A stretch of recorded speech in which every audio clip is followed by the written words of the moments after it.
When your chain is slacker than a granny's fanny, it's time to get a new one. If you're on a road bike, off-road bike, you've generally got a clip that joins it together. You can actually just take out a few links and shorten it. If you're on a performance bike like my Fizzy, where you do a lot of high acceleration, you want a more substantial chain. Once you get to the point where you can't adjust it anymore, that is when you got to get a new chain. Now for my bike, it's a 2008 Fazer. I do a fair bit of hard acceleration-ish. I could go and get a cheap chain for 70 quid, plus VAT, plus fitting. In total, it would cost me about 90 quid, maybe 95 quid. However, I'm going for a better chain. I didn't specify what colour because I don't care.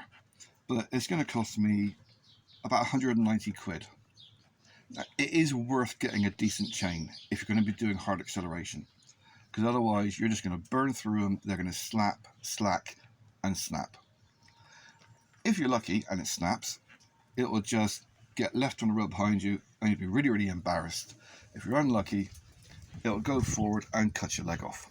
It's very rare that happens because you've got stops that actually prevent it from doing that, but it can happen, especially on Harleys and Italian bikes. Anyhow, when you're doing your chain adjustment, when you're buying your chain, mention to them that you want it shortened when they put it on.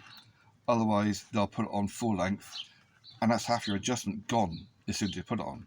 You're also, what you can do if you've got a spare link, links cost about 2 quid, is after you've done about 1,000 miles, shorten it.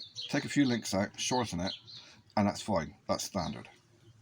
When you put your chain on for your adjustment, the main thing to look for is to make sure your cog, mine's kind of there, I ran out of adjustment.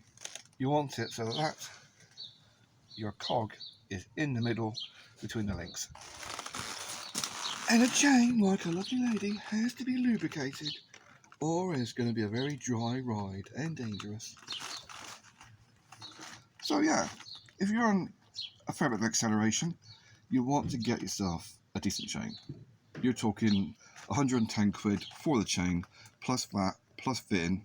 You're talking about 190 quid. So yeah, hopefully this week, new chain, fitted. And it's still raining. I got to leave the vet.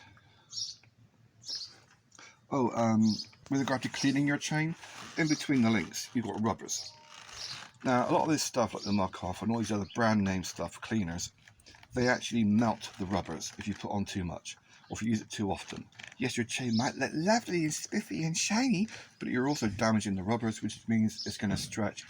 There's more chance of it breaking. If you want to clean your chain, a bit of silicone gel or WD-40 or the cheap version of it, give it a spray, give it a brush, and then put your chain lube on. I don't clean my chain. I've cleaned chains twice in the past 15 years. I don't bother. I just put on lube when it's needed, and that is it, and adjust it when it's needed.